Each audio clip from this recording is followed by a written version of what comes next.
10 കുഷ്ഠരോഗികൾ യേശുവിൻ്റെ അടുക്കൽ വന്നു. 10 പേരെയും കർത്താവ് പ്രാർത്ഥിച്ചു. ഇവർ പോകുന്ന വഴിയിൽ, ഓൺ ദി വേ എന്നൊക്കെ പറയത്തില്ലേ, പോകുന്ന വഴിയിൽ ഇവർ 10 പേരും സൗഖ്യമായി. അവർക്ക് പുതിയ സ്കിന്ന് വന്നു, പുതിയ നഖം വന്നു, അവർ സൗഖ്യം പ്രാപിച്ചു.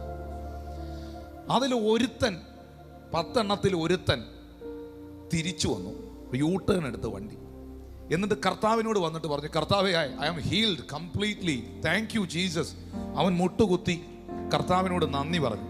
അപ്പൊ യേശു ഈ ഒരുത്തനോട് ചോദിക്കുന്ന ഒരു ചോദ്യമുണ്ട്, ബാക്കി 9 പേർ എവിടെ?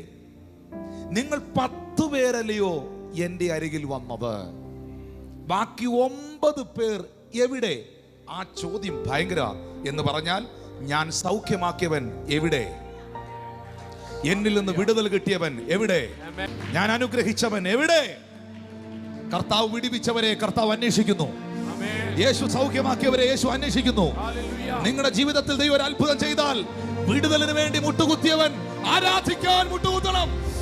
ഒന്ന് കൈയടിച്ച് കർത്താവിനെ സ്തുതിച്ചേ. വിടുതലിന് വേണ്ടി മുട്ടുമടക്കിയവൻ, നന്മയ്ക്ക് വേണ്ടി വിട്ടുമടക്കിയവൻ ആരാധിക്കാൻ മുട്ടുമടങ്ങണം. നന്മയ്ക്ക് വേണ്ടി വിട്ടുമടക്കിയവൻ ആരാധിക്കാൻ മുട്ടുമടങ്ങണം.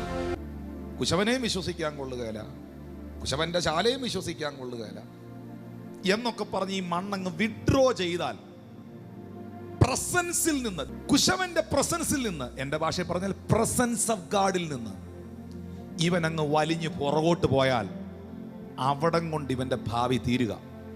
പിന്നെ അവൻ ഉടഞ്ഞ പാത്രമായി, തകർന്ന പാത്രമായിട്ട് അങ്ങ് തുടരുക. പക്ഷെ ഉടയുമ്പോഴും തകരുമ്പോഴും, എക്സ്പെക്ട് ചെയ്യാത്ത പ്രതിസന്ധി മുമ്പിൽ വരുമ്പോഴും ആ പ്രസൻസിനകത്തങ്ങ് ഇരുന്നാൽ അൺഎക്സ്പെക്റ്റഡ് ആയിട്ട് ഒരു അപ്ലിഫ്റ്റ്മെന്റ് ഉണ്ടാവും. മനസ്സിലായില്ലല്ലേ? അൺഎക്സ്പെക്റ്റഡ് ആയി, നീ പ്രതീക്ഷിക്കാത്ത സമയത്ത് ആ കൈ നിന്നെ വീണ്ടും പൊക്കിയിരിക്കും. യേശുവിന്റെ നാമത്തിൽ അത് വിശ്വസിക്കുന്നവർക്കായി ഞാൻ ദൈവത്തെ സ്തുതിക്കുന്നു.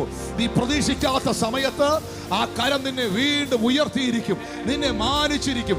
യേശുവിന്റെ നാമത്തിൽ പ്രതീക്ഷിക്കാത്ത പ്രതിസന്ധി കടന്നു വന്ന് നിന്റെ ജീവിതം തകർന്നിരിക്കുമ്പോൾ, നീ പ്രതീക്ഷിച്ചത് പലതും നടക്കാതെ പോയപ്പോൾ, പരിശുദ്ധാത്മാവ് നിന്നോട് പറയുന്നു, നീ എക്സ്പെക്ട് ചെയ്യാത്ത ചില ഡെലിവറൻസുകൾ ഇന്ന് ഈ ആരാധന മധ്യയിൽ നിന്നിലേക്ക് ദൈവം പകരുകയാണ്.